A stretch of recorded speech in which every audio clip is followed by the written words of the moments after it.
Welcome, ladies and gentlemen, to part 2 of our Spider-Man potential. Or you ramble more about Batman. Of course, because everything revolves around Batman, the greatest detective. Wait a minute, this is the wrong episode. Because he's Batman. No, but we're still continuing on to part 2 from a previous episode.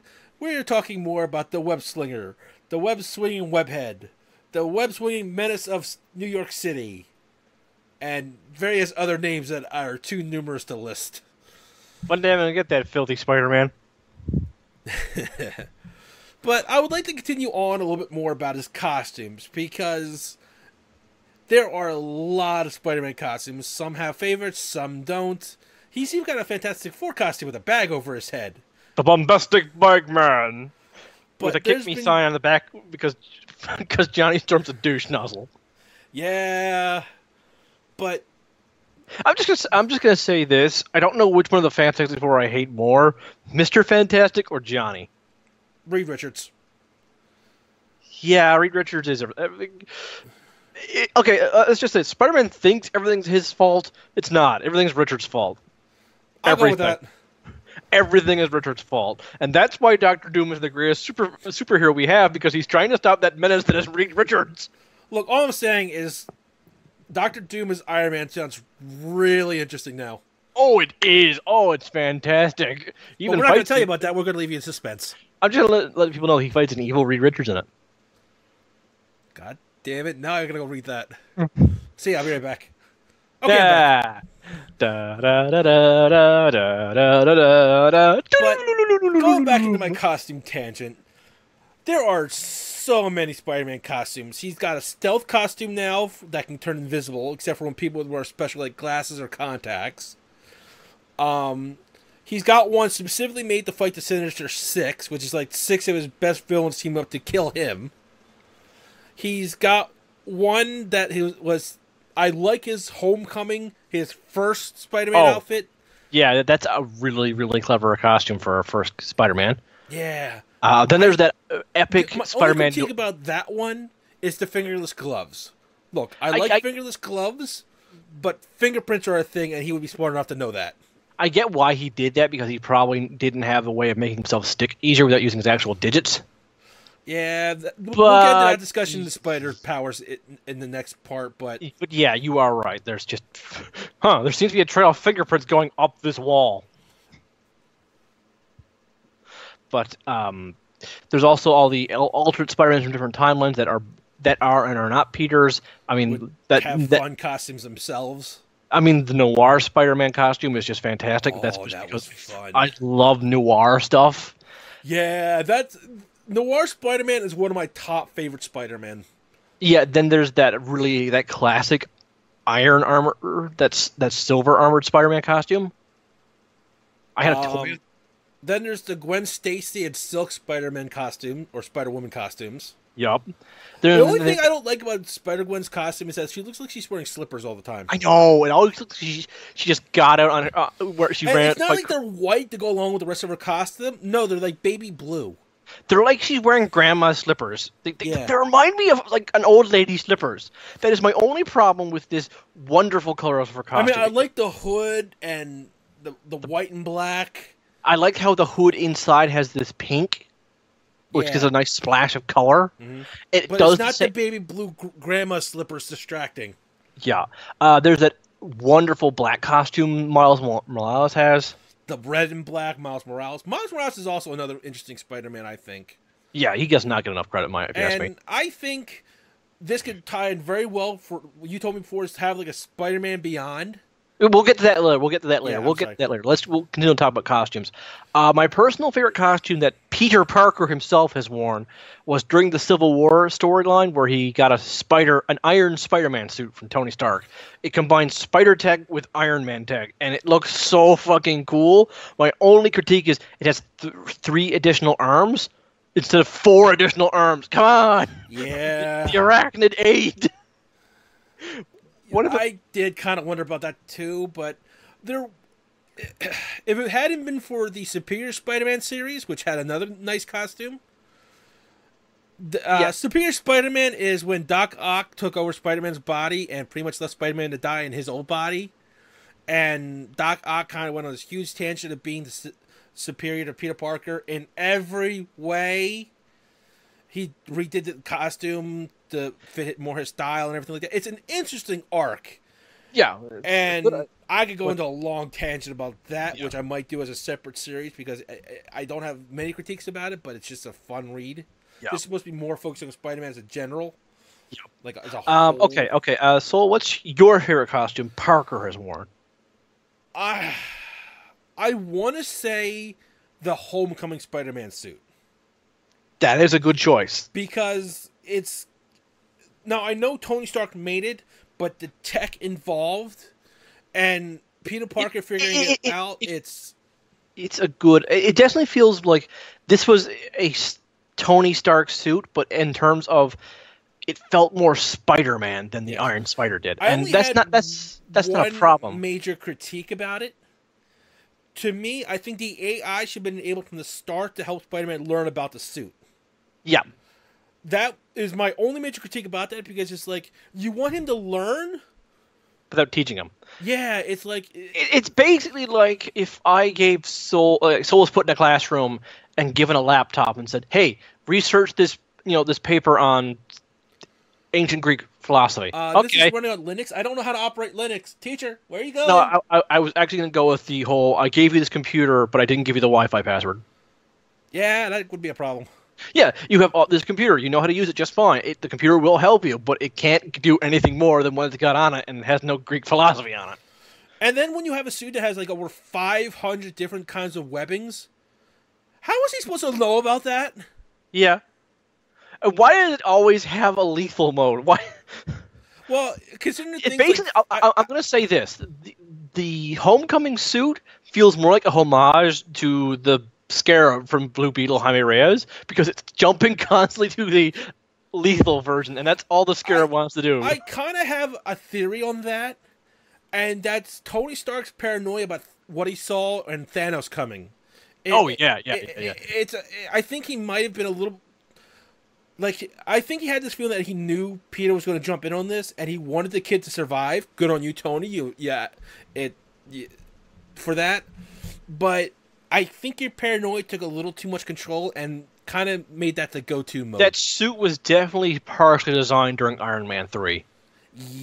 And even at the Avengers 1, where he saw that spaceship when he went through that portal at the top of the tower and everything like that. Well, that's the point of Iron Man 3. He's suffering from PTSD from Avengers 1. That's the whole point of that movie, in a sense. Yeah.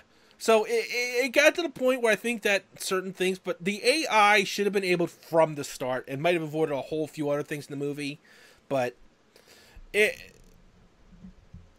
like 500 different types of webbing. What the fuck? You want him to just go like wiggle his fingers and learn that, oh, this is like... The operational manual is kind of given to everything. Yeah. Like, there's a reason there's a manual to things when you buy them. Yep. And the way the AI comes off is like, you get the feeling that was supposed to be the operational manual. It's essentially... It was basically Tony did step 1 and step 3 and completely forgot about step 2 in the whole teaching process. He'll figure it out. He's a smart kid. Then gets mad at the kid for doing what any kid who could hack would do. Yeah. Granted, he did it well, too. Yeah, although the lesson of because I like Iron Man 3 so much, that's a really good lesson from Iron Man. Yeah, I have critiques about Iron Man 3, but different episode. Yeah. But the thing about it is that... Yeah.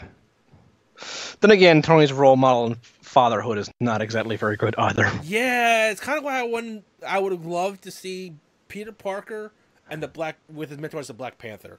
Yeah. I think there would have been better lessons taught there.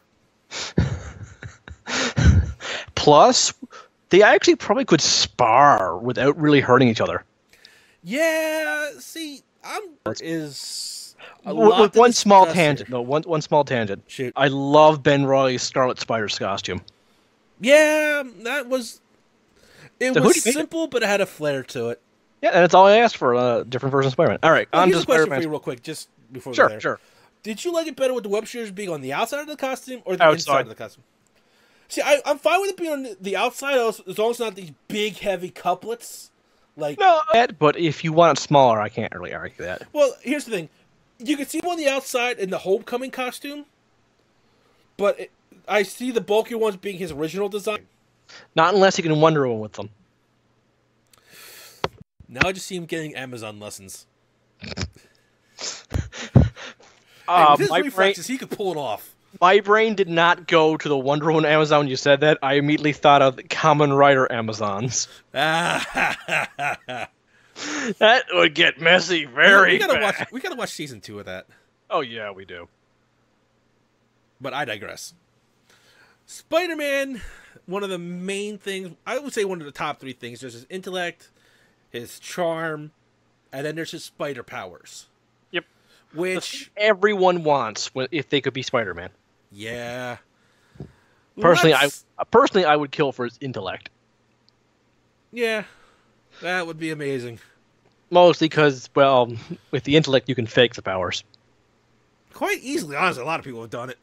Yeah, anyway, but the spider powers are freaking sweet. He's got a ton of them, too. It's some of them aren't actually spider powers, but because it's a comic, yeah, kind of like... Yeah. The most famous... Spider-Man, I think, has this unique combination of disbelief not coming into it that hard. The disbelief doesn't pull you out of the grandeur of the comic, in a sense. It, like, you're willing to bypass all this because it's a comic and you're having fun with it. So, the first among many of his spider powers is the one that makes him one of the stealthiest motherfuckers on that planet. Able to cling to just about anything.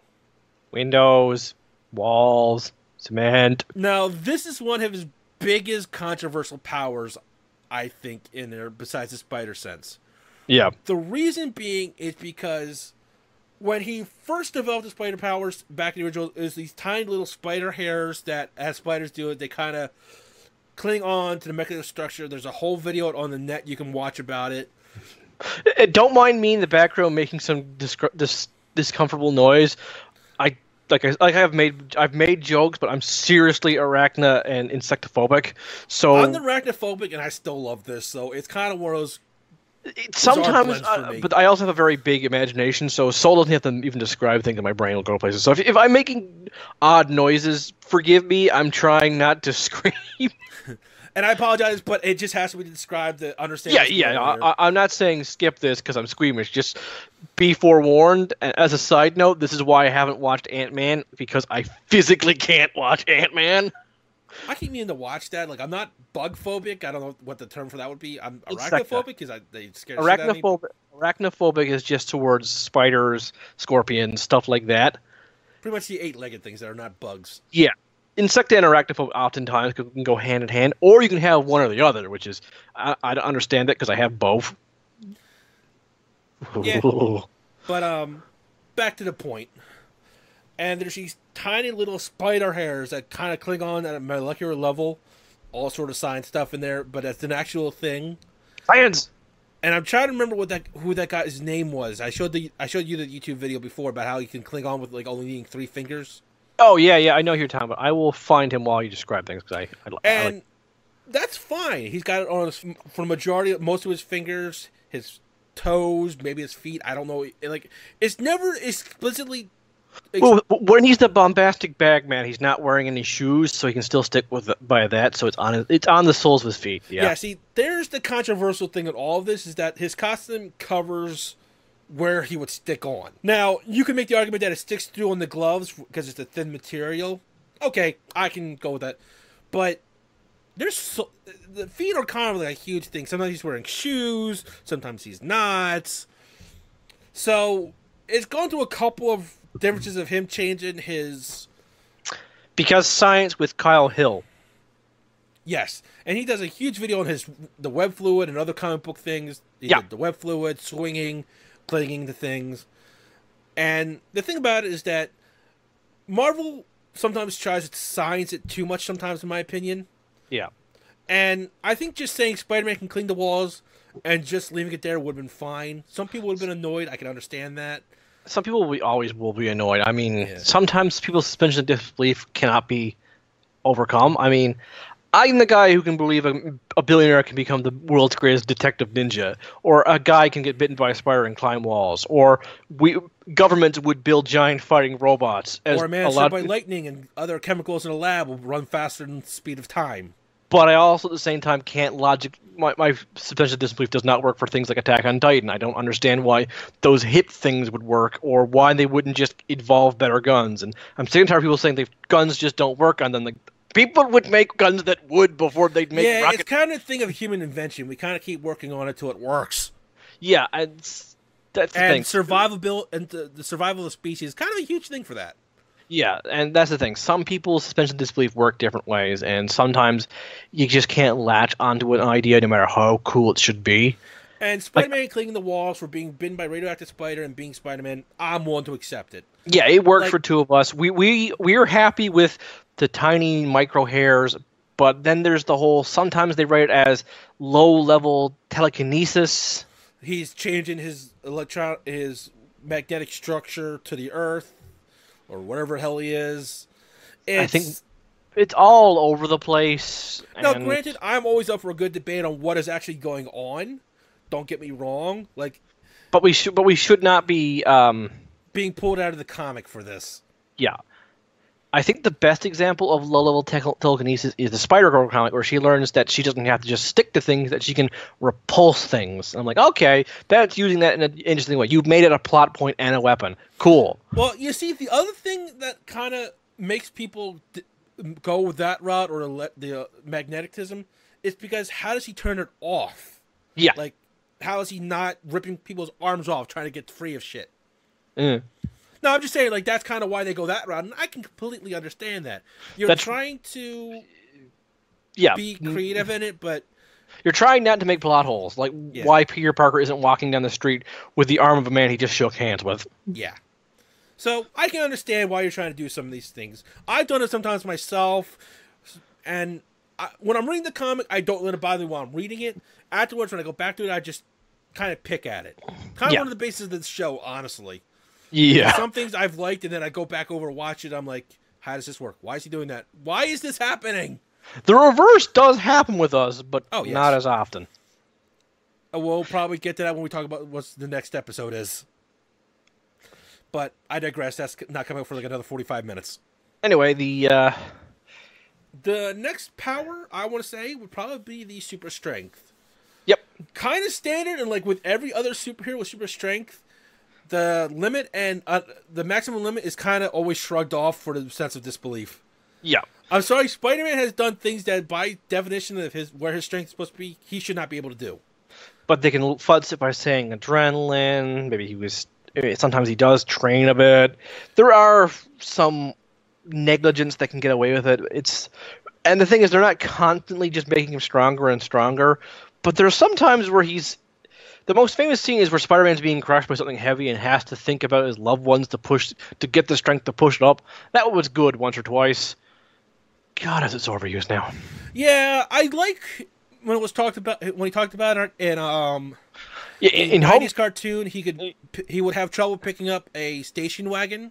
Yeah, that's a fine level of super strength, because that is just. I'm not going to try and lift the station wagon. I'm not even trying to pick up a beetle. No. I mean, hell, I once tried to. I've seen how heavy the BMW minis are, and fuck that. Although I might drive a mini off a cliff if it's brightly colored yellow. Yeah, but somewhere around that degree and having it kind of waver up and down a little bit from there, I'm fine with that. Yeah, because that means his punch is still gonna be that's painful. That's one of the things. That's the other thing is that a lot of people ask me, well, if he's so super strong, why can't he knock out people like Doc Ock in one punch? Because he's not trying to kill them, first of all. Yeah, it's easier to pull your punch than I will punch you with 25%. Yeah, which makes humans are not robots. You can't go and type in, all right, attack with this percentile strength. It's either all or a whiff. Yeah, and a lot of times there are a lot of villains he can go full force on, Venom being one of them. Yeah. Please, God, do not hold back against that monstrosity. I don't think he does, and that's the scary Or part. Cletus Cassidy. I don't think you Definitely can. don't hold back on that one. That's terrifying. Yeah. And again, But people like the Vulture, who are usually like a decrepit old man. Yeah. You see, the other thing is that Peter Parker, like Batman, does not kill. He has killed a few times in comics, Yeah. much like Batman, but we all like to pretend that Batman and Spider-Man have a 0 kill count, and that's where I want to stick with both of them. Unlike Snappy McNeck-Snapper, I don't really care. I want him to stay pure. Snappy McNeck-Snapper can just stay in his terrible movies and never come back. It's pure, more just sticking to the morals. There's a difference. Well, that's part of purity with me, but that's just that's a philosophical debate for another time. But you can see both ends. That we're just trying to say that they're not out there trying to kill everybody. Yep. You're trying to solve problems, but not in the Punisher solve problems. Yeah. The next one that I think is one of the most fun is his super agility and balance. Yeah, which is a power no one ever thinks he has, but how the fuck would you not realize he has the ability of super agility and balance? The man stands in some bizarre places. The man can literally tightrope with his fingers. And not just from his super stickiness and strength. No, he just because of sense of balance. Now, how that all works scientifically, you got me out. I don't fucking know. Yeah. It's still fun to watch him do some of this amazing shit. Yep. And with his super agility and actually increased speed, he dodges so much shit because of it. Yep. He's backflipping on the ceiling. He's doing acrobatics that would make Tim Drake weep. Yep. I love you, Tim Drake, but... Well, he's probably more acrobat than even Dick Grayson from Robins. Yeah, him too. They're making them both weep. Yeah. Dick, I love you. Dick, I mean, you are a professional acrobat, but you got to look at Spider-Man and go, God damn, I'm jealous. I hate you. But then again, could you imagine if Spider-Man took Dick's training? Oh, God. I'll bring up training after this because there's one thing I do want to discuss about Spider-Man's training. You're obsessed with that, and I don't blame you. It is fucking cool. It's just an awesome idea, and it's just amazing way it was put through. That's all I'm saying. Yeah, but yeah, Spider-Man with any of, like, the Black Panther's level of training. Jesus Christ. Because here's the thing about it. Spider-Man's combat, unlike... Well, Batman has a wide variety of combat, but basically it's instead of the plane of standing on the ground or being in the air. Yeah. It's basic gravity and fall. Spider-Man can fight on the ceiling, around the corner, on the ceiling, and the walls. His combat isn't like aerial combat, like fighter plane 360 combat, but it's so much more grandeur. How do you fight a man who's standing horizontally on a wall at your face level? What do you do in that situation? Like most martial artists don't have that situation because it wasn't something that usually comes up. Now, granted, you can augment to deal with it, but it's not an instantaneous reaction because it's not something that usually comes at you. No. I mean, how do you deal with someone that can sneak up from behind you from above the ceiling? Yeah. And just suddenly pops down, you see his head, and he's already wailing on you because he's used to it. Yep. That's another thing they don't mention is how much, like, Spider-Man must have this amazing power to not have the blood rush to his head. Yeah, I think that's something else along with the agility and everything. I think that's it's probably classified under as super endurance, which is another really generic superpower. Yeah. But still, that alone gives him so much of a tactical advantage in combat that he doesn't get blood rushing to his head by walking on the ceiling. And the other ability along with that is his super healing. It's not Wolverine or Deadpool level, thank God, because that would just be really too broken. Yeah, but he can reset bones, heal cuts pretty damn fast. I mean, if he breaks a leg, it's down for a few days, but rather than it be a few months and then physio, he can, get up and walk away after a few days. Yeah, that's the other thing. He doesn't really need, like, physical therapy to get back up and running shape. No. Especially like breaking bones or other guys. That's the thing. Even if you break a foot and it's in a cast for months, you will need some getting adjustment to your foot after it's out of the cast. So to be able to break your foot and a few days later walk it off, that's insane. Yeah. That's one of the plot points other superheroes have of you've broken your bones so many times, you should not. This should be your last time fighting crime. Spider-Man, he doesn't have that problem. He can he can probably face plant from a fucking web fluid running out and just like walk it off. And he does have a slew of other powers, both major and minor. The most famous we didn't talk about is the Spider Sense. Yes, this is where debates happen the most for his powers. Now, let me just go over what the Spider Sense was originally. You ever had that sense that something's wrong and there's danger around you, and it turns out to be completely 100% right? Yeah, and I don't go in the kitchen to eat then. That is pretty much what the Spider-Man sense is, or the Spider Sense is in this whole. It's a pre-cog warning system. Yeah. It's a sense that there's danger. Some stories, it just is a flash of, shit, something bad's better happen. He has no idea what that means. There's a comic I love where something bad's going to happen, and a doctor just gives him bad news, like, your insurance didn't cover this flu shot. Now, the way I like the Spider Sense working is it can still keep that precog sense of danger, but I like it only focusing when he's in danger. Yeah, if it went off when everyone else around him was in danger, that would either make him too overpowered or he'd be in a constant state of the Spider Sense going off. Yeah, which then he would just start ignoring it. Which is a bad thing. Now, it's fine if the person is standing right next to him and there's a chance he gets shot if the person next to him is shot. Yeah. By that much close proximity, if he's standing like right next to the person, I can give this sense of disbelief aside, because if that bullet misses, he's going to get shot. Yep. So that's fine.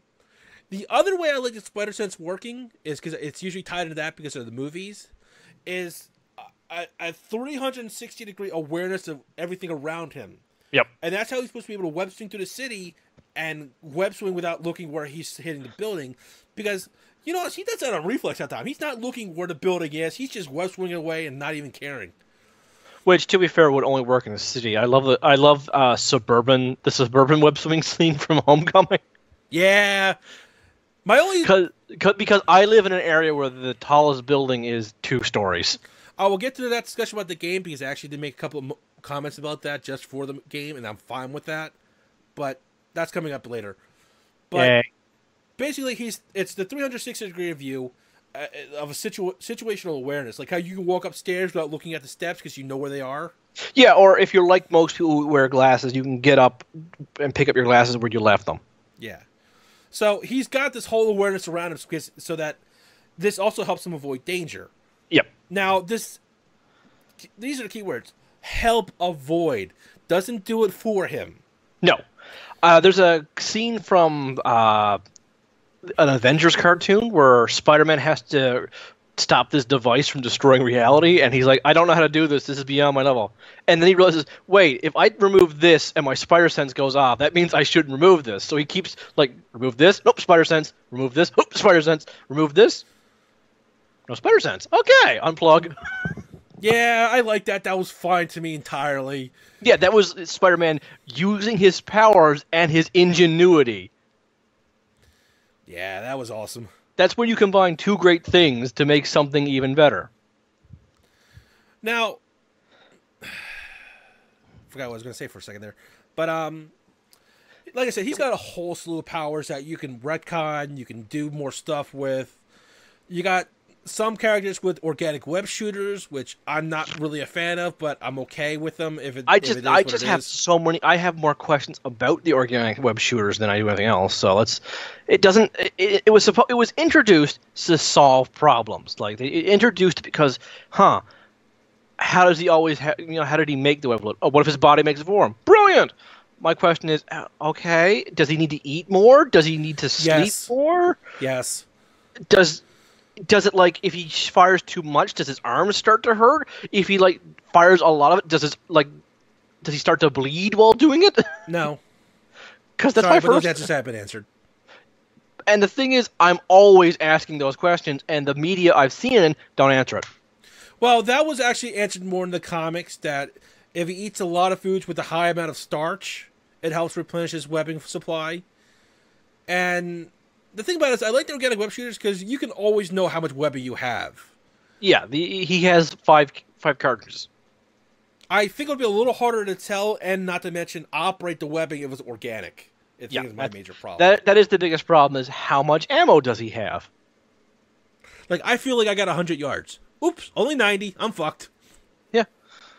You really can't guesstimate like that. Like, if he thinks I have half a cartridge in my Webster right now, let's not risk it and replace it with a full one that I know the maximum length of. Not to mention, it's also a question, how fast does it replenish? Just if he's resting and he's in good condition, and if he's not, then it doesn't replenish as fast.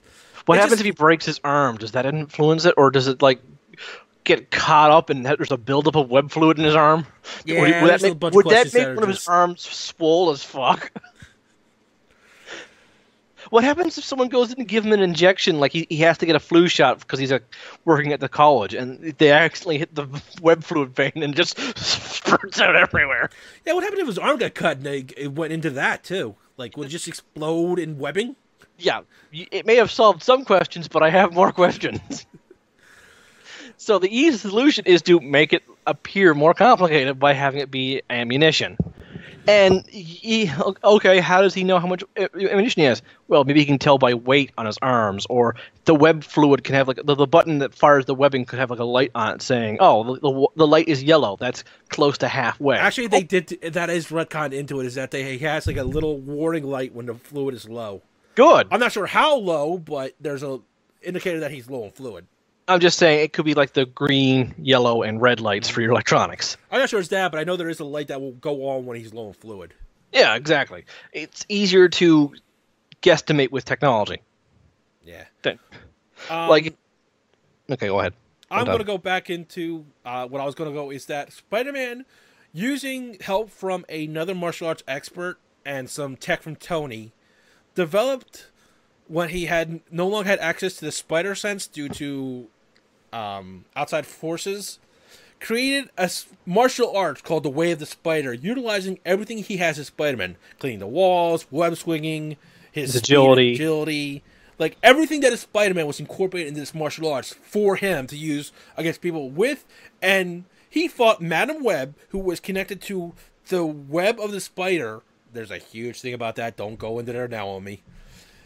And he fought on equal terms with her without winning, but he didn't lose either. And she has like the future precog sense to see into the future. I can see the future. Yeah, that's pretty much what that leads to, really. She is I'm on fire. She is one of the most irritating and best characters, depending on which continuity you're going with. I love the 90s Madam Web. Yeah.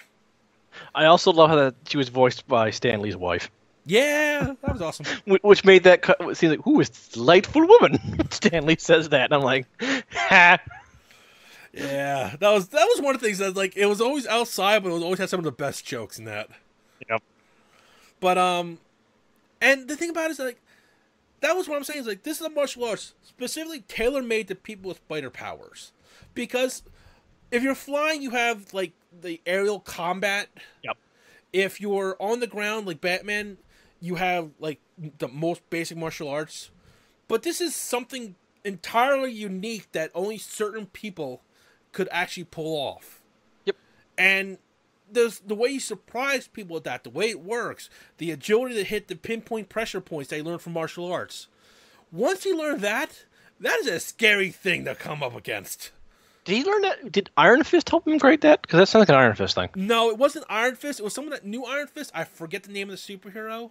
Okay. But I know it wasn't Iron Fist.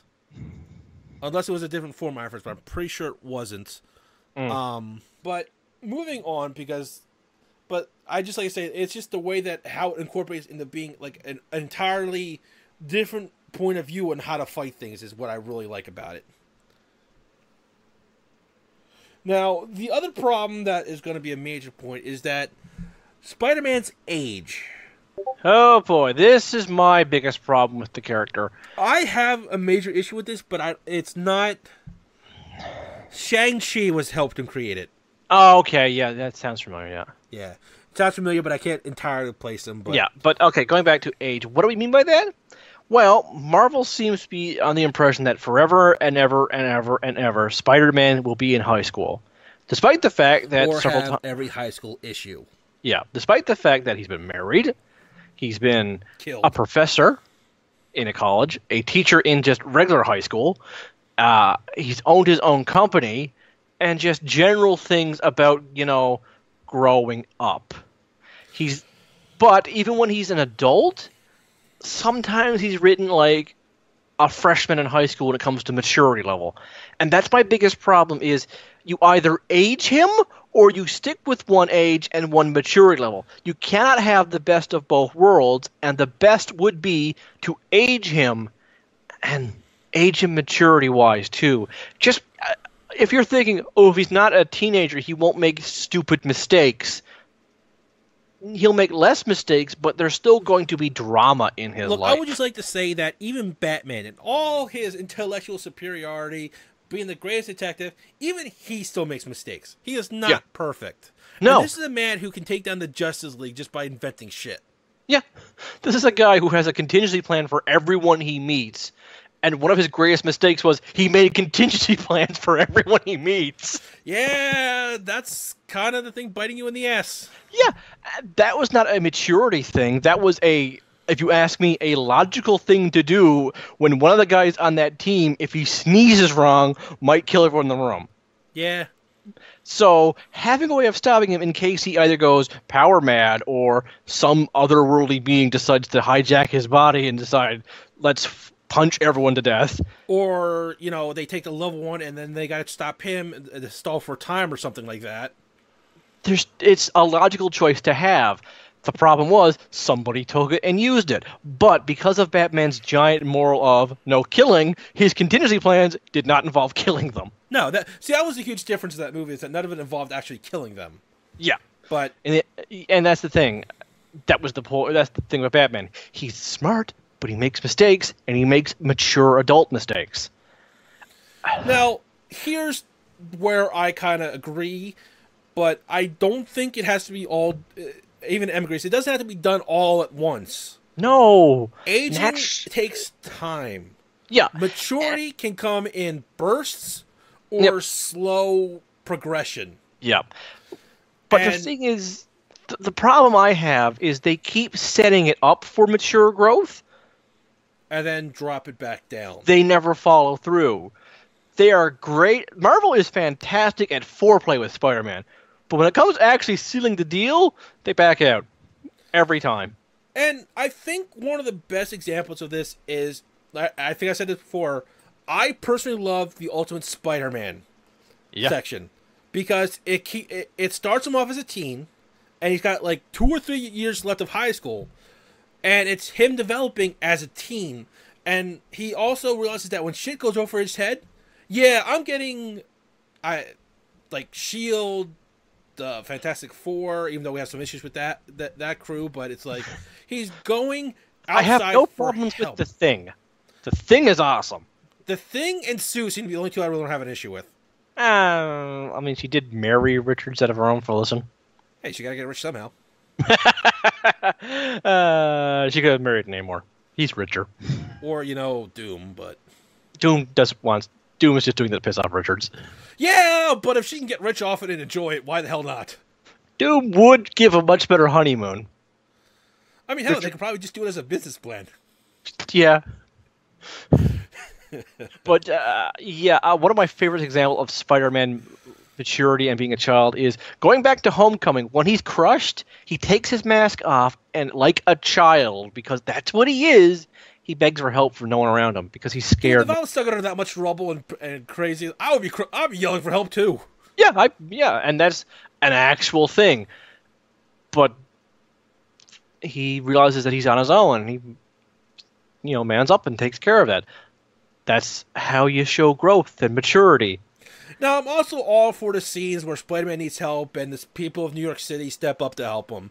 That was a great scene. That's always fun sometimes to watch. Let Peter Parker... That is my favorite scene in Spider-Man 2, is everyone in the train going to protect him. And I'm like, I love that. Because you need small scenes like that to build up Spider-Man's confidence that he's doing the right thing. He's helping the people, and they respect him for it, despite what J. Jonah Jameson says. That's the major difference between Batman and Spider-Man that Spider-Man has an advantage is that despite the fact that Spider-Man is the menace in New York City, average Joe on the street will remember that time Spider-Man got a mugger, or that just how jovial he is, and he can make bonds that way. Batman just makes people shit themselves.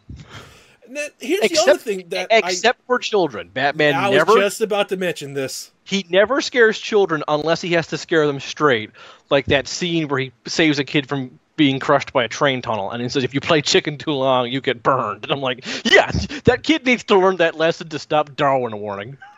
But he's not scaring the kid to make him shit his pants and never commit a crime again. He's trying to scare him so he stays alive. Yeah.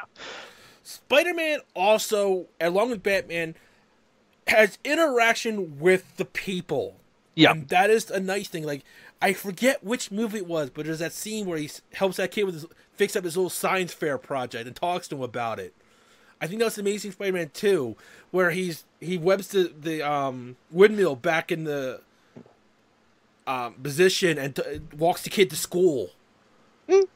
And it's just that nice interaction with the people in the city. It's just so nice to see and feel. Yeah, because Spider-Man is the people's hero, in my opinion.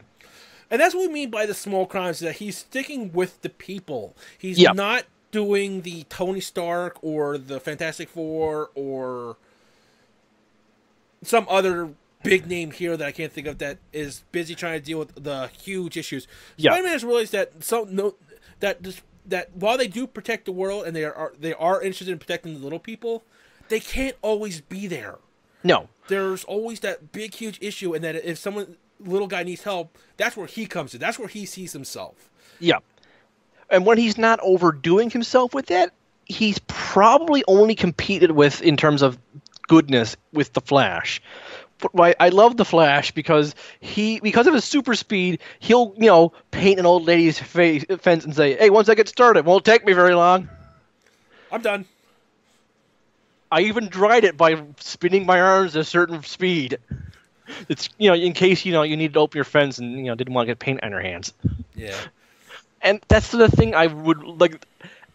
There's a Batman and Spider-Man crossover we talked about, but I want to see Wally West from Justice League cartoon hanging out with a Spider-Man. Just imagine how much jokes they would make at the bad guys. How they're actually smarter than they appear when underestimates their intelligence, and just how dangerous they would be against a supervillain. Like, what supervillain would piss off the Flash and Spider-Man? Yeah. Now, we're going to move on a little bit because once again, this is going on and we're just having fun with it. The other thing about maturing Spider-Man is his love life. Yes. The man has got more girlfriends than Bruce Wayne. No. Actually, okay, maybe it has been confirmed. Maybe more serious, but not one-night stands. Well, I don't consider one-night stands girlfriends. Bruce's one-night stands would. Yeah, but half of his one-night stands are nothing more than publicity stunts for him, technically.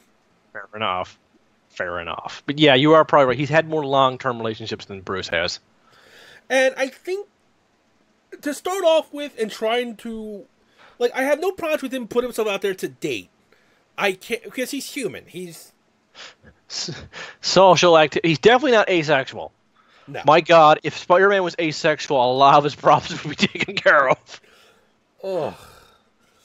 If Spider-Man was asexual, New York City would be hell of a lot safer, too.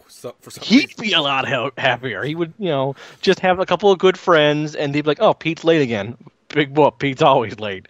He wouldn't be standing us up. Like, it's not like he's taking us out to dinner. It's more like, "Hey, we invited Pete to go drinking with us, and he didn't go drinking with us." Yeah.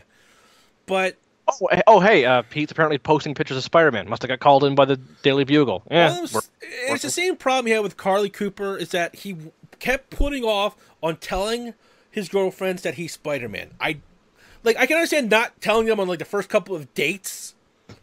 Hey, I'm Batman. Do you want to know my secret identity? But when you're at the point that you are living together, you might want to consider telling her sooner than later. Because that was Carly Cooper's whole thing, is that she had I don't know the entire story, but she had a thing with people and secrets, especially things like secret identities. I mean, she was fine with Spider-Man. Yeah. She was great with Peter Parker. Found now out they're living together. You could, and once you started developing spider powers,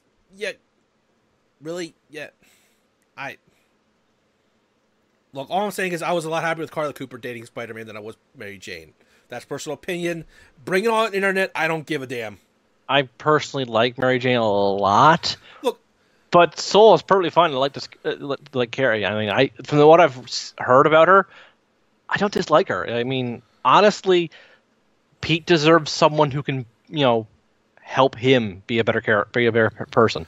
That's the thing about love, is that it's supposed to make you and the other person better, not just happy. Yeah, here's the thing. I'm fine with Mary Jane. I liked her in Renew Your Vows, which was an awesome little series. I liked her in majority of what she's in. I had a lot of critiques with her in Homecoming because she didn't have that Mary Jane energy. She had her stances, but she was just not... A very different take on her. Yeah. I still prefer that version of Mary Jane over that version of Aunt May. Oh, God, yes. I'm sorry, but can we please stop hitting on her? I love this joke of every single time Spider-Man gets rebooted, they have to take 10 years off Aunt May. Yeah. It's gotten to the point where I don't think Tony Stark should I'm looking forward to I made this joke to Soul a couple years ago. I'm looking forward to the reboot of Spider-Man where Peter Parker is taking care of his 10-year-old Aunt May. You know, that would be an interesting story. It would be. It'd be weird as fuck, my point is, Aunt May in one of the comics dated Jarvis, Spider-Man's human butler. Iron Man's. You said Spider-Man. You said Spider-Man's. Sorry, I'm just frustrated on that. From what I've seen of that, Jarvis and Aunt May were really good together. Yeah, they were a cute couple. But here's the thing. She wasn't a young woman that everyone hits on. No. I'm sorry, but that's a little like the pastry, the hoagie shop owner was trying to hit on her. Tony Stark was pretty much trying to hit on her. I'm like, why? I just don't follow that logic. The only one I can think of that wouldn't be too creepy, but still is kind of creepy, may be Captain America, because he's technically older than her. That's a whole bunch of cat of bags I don't want to open right now, please. Cat of bags? That's the first time I've heard of that. Shut up. But my point is that Aunt May doesn't need to be altered too much. She is a fine character in the series as it is, as his aunt, an elderly, kind lady to help support Peter Parker. Yep. And she could have her, like, there was a part where even she was technically being friends with Otto Octavius, which I was fine with. Jarvis was a great relationship, I think. Yeah. And her latest relationship in the comics was to J. Jonah Jameson's father. Weird, but I actually think that's good. That could lead to a lot of good character chemistry. My other question is this: is like, how old is Aunt May again? I kind of lost count on this one. I don't. J. Jonah Jameson was going gray hair when Peter Parker first started. Well, he could just be going gray early. I mean, I was born with gray hair, so it's hard. I'm just saying, it's like. But then again, JJ has an adult astronaut son. Yeah, so you're kind of like, how old? How JJ has to be like 50, 55 at youngest, I think. I want to see at the latest in his late 40s. Or earliest, I mean, like definitely like the high late 40s. I want to say he's in his 50s. Yeah, but his dad would have to be like 70, 80. I mean, medical science has made like your better health condition, but they're still pushing it to certain extents. Yeah, but not what we're saying that old people can't find love. God, no. I'm just saying, like, I was happy for it, maybe with Jarvis or J. Jonah Jameson's father, who I can't think of his name at the moment, but that's not important. But that's fine character development. I'm okay with that. Yeah. Moving on, I guess the last thing we're going to talk about is the upcoming game, Spider-Man for the PS4. I saw every preview of this game that I could. I'm in love with it. I showed Em a 10-minute video about the open world, and was it the one with Shocker? Yeah, it was the one with the Shocker. Oh, okay, because I think that demonstrated the combat to a good degree, too. Yeah, it also had the brawl in the alley with, I want to say Yakuza? Devil Mask thing is the whole thing with one of the villains that has a split personality for good and evil. I can't think of the name, but moving on. Yeah, I've been trying to stay in the dark about this game because I want to be pleasantly surprised, because everyone's made jokes that this is like the Arkham games, and one of my favorite things about the Arkham games was to be in the dark about them. Well, I just wanted you to see that quick 10-minute video just to give you an idea, just to have someone to more talk about it with. Yeah. I thought that was a fine. And All I can say is the spider gadgets in that game have sold me enough. It pushes more towards this is clearly Batman, Spider-Man with Spider-Man powers, but you're not going to hear me complain because one of the things, it might surprise people, but the Arkham games might be my favorite games of the last generation. And I think the system plays well to the Spider-Man too. Oh yeah, that's one of the reasons why we keep comparing Batman and Spider-Man. Despite the fact they have different powers, how they get around a city and how they deal with crimes do have a lot of similarities. So it logically makes sense for those two to share a lot of similarities. But there's also a lot of differences too. Like in Spider-Man's combat, it's a lot more agility based. Yeah. Like he's up in the air, he's doing kicks, he's doing athletic things. Spider-Man has to do less effort to knock a guy out than Batman does, but Batman has to do a lot less effort to take less damage. Yep. But the other thing about Spider-Man is that he always has his web shooters on. Yeah. So he can grab that shelf against that wall and bring it down on people. Yep. Plus, there's a difference in how they psychologically deal with characters. I mean, they're never going to copy the true feeling of the Batman stealth missions with Spider-Man. No, but at the same time, they shouldn't too. They tried with the noir Spider-Man, and it kind of worked, but it also shows a difference in their stealth because Batman doesn't have the wall crawling or the high athletic agility that Spider-Man has to incorporate into his stealth. So he has to work harder at it, and he comes up with a lot more unique ways, like the floor gradings. Spider-Man's such a up in the air kind of person. He wouldn't think of going under someone to take him down. But at the same time, because he's able to cling, he can do a lot more to go from the ceiling to take down people as well. Yeah, his aerial takedowns would be a lot more fascinating. But Batman is more willing to use gadgets. He's also more willing to do nothing and let the baddies scare themselves. Yeah.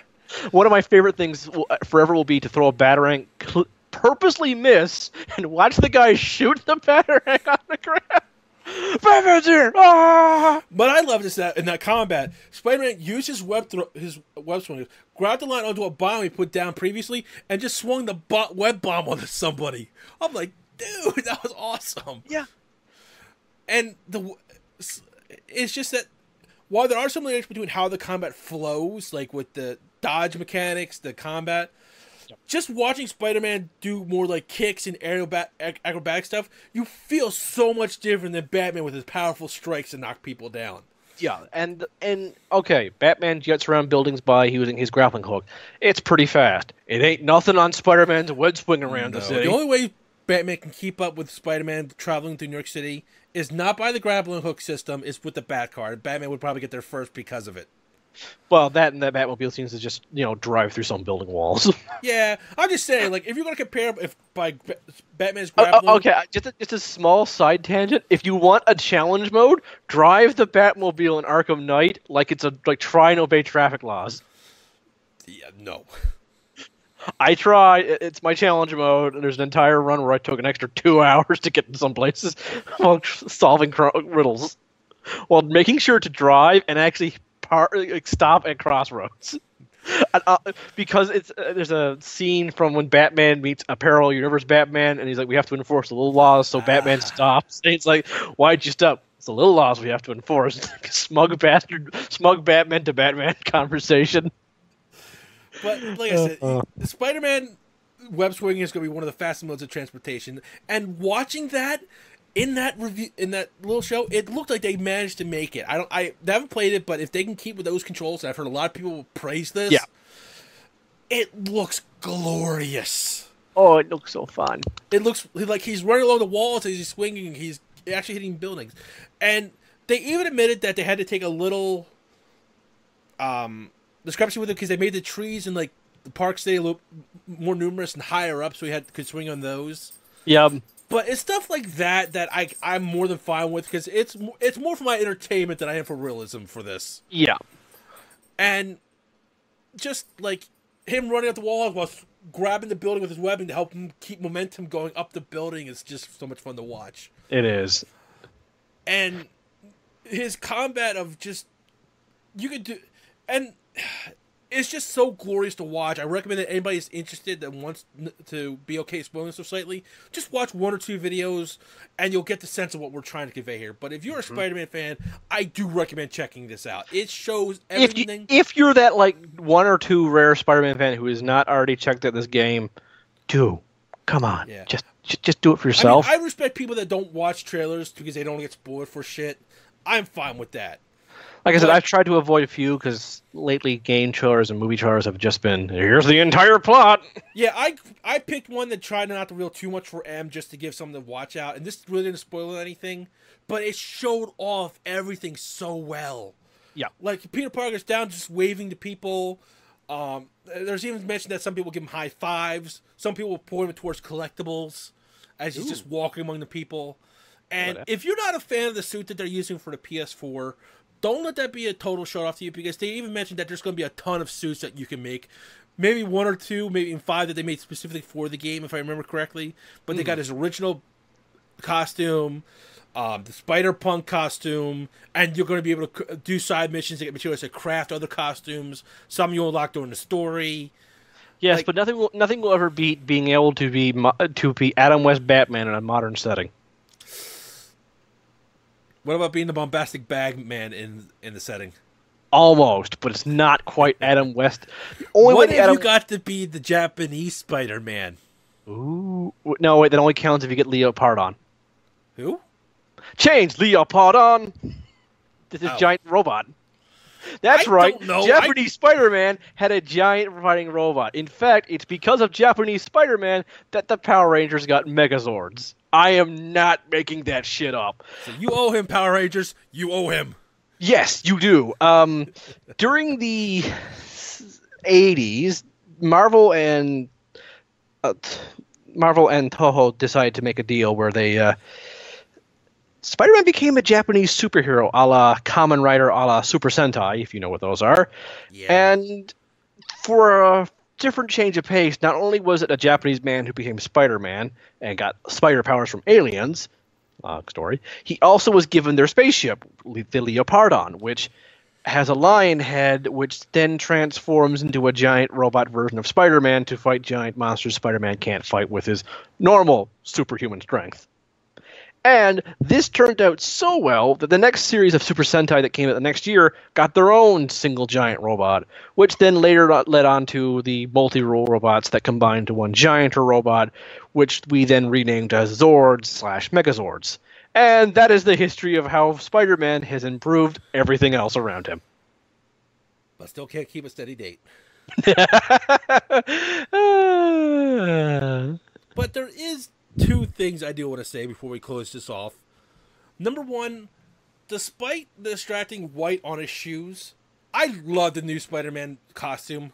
For that game, the white on his spider crest is such a genius idea. And I like the look of the padding around his knuckles. Because that is a huge thing. Boxers had the padding there to protect their knuckles so that they don't break bone or tear skin punching things. Yeah, their own or their opponents. Yeah. And to see someone with Spider-Man strength start incorporating that, like it's not like Batman level to do that. No. But to at least see some small measure is a nice touch, I think. And I think from what's been so far seen, they have the witty Spider-Man, especially when he was talking to the Shocker. I just really hope they don't pull that thing that a lot of bad happens in bad Indians that's not their fault, is they have not enough dialogue lines and they start repeating after a while. Maybe when he's out free roaming, that might come up because that's kind of unavoidable. Yeah, I'm hoping there's a lot of recorded lines for Spider-Man for different villains, different factions, and whatnot. From what I've seen so far, that is the case. But that's only a trailer, man. They may have shown you every... I'm just saying from what I've seen from like Twitter discussions and stuff like that, that does seem to be the case. But if the fight goes on too long, that is going to be an inevitability at some point, possibly. If you don't know what I'm talking about, play Marvel vs. Capcom 3 and do 10 rounds in a row with Deadpool. Yeah. Love Deadpool in that game, love how he plays in that game, but Katanarama, pineapple surprise, Katanarama, have gun must shoot. It is a fighting game, so that there's only so much they could do with that. Yeah. But, I mean, those lines are still good, but after I hear, have gun must shoot. about 1,000th time. You just want to reach in there and strangle Deadpool. And he'd be fine. Yeah. But I'm just saying, that repeating issue aside, so far, from what I've seen, is that they had that nice, witty banter that Spider-Man's known for. And if they can keep that up with a competent script, I think this can work. Yeah. And I think they have this combination that if they can continue on what they showed at the demos, I want the game now, please. I'll take it with a couple of bugs. Just give me the goddamn game. Because they even pointed out that web-swinging through the city should be relaxing and fun, like it was in Spider-Man PS2 for the PS2, Spider-Man 2. That game, everybody loves to web-swing. It was still therapeutic and relaxing and just fun. Whee! Although I hope I don't have to chase down kids' balloons. Yeah. Or the rescue people. I mean, it's always so often you can only hear someone say, it was always supposed to be a 3-hour tour before you just want to watch them around. I just do want to mention that they recently did a recent new long, 1-hour view of it. That even if you knock somebody off a building, they just get webs stuck to the side of the building. Oh, okay. So Spider-Man, even if you think you did not kill anybody. But it will look like it sometimes if you don't check for them. Because they literally climbed on the side of the building, and it was a little glitchy because it was still a demo. But he was stuck to the side of the building. Clipped into it, but he was supposed to be webbed to the side of the building. So, don't worry about whatever tricks you want to pull off. Everything you do is completely fine. That was one of the issues, like, people thought, oh, Spider-Man's killing. No, they know what they're doing. They just didn't show everything in a demo that they wanted to. But no, Spider-Man's not up and killing. So, with that, I would just like to say, anybody who is a Spider-Man fan who has not checked this game out yet, I encourage you to do so. Yeah. With that, this will be the end of the Spider-Man show for now, or the Spider-Man Wasted Potential. We'll be back for Spider-Man later, but yeah. But speaking of the show era of Hentai Rangers, or not Hentai Rangers, not that. Wow, that went to a different place really goddamn fast. Whoa. I know we're not like PG here, but I have to draw the line somewhere. Yeah, for our next episode, since my co-host, Dear Soul, here keeps putting his foot firmly in his mouth, we're going to go into... We've mentioned Japanese Spider-Man and Kamen Rider. We're going to talk about a Kamen Rider we have very strong feelings about. It's not a bad Kamen Rider. No. But it's a little bit... out there. Fruity. Kamen Rider, Gaim, Henshin!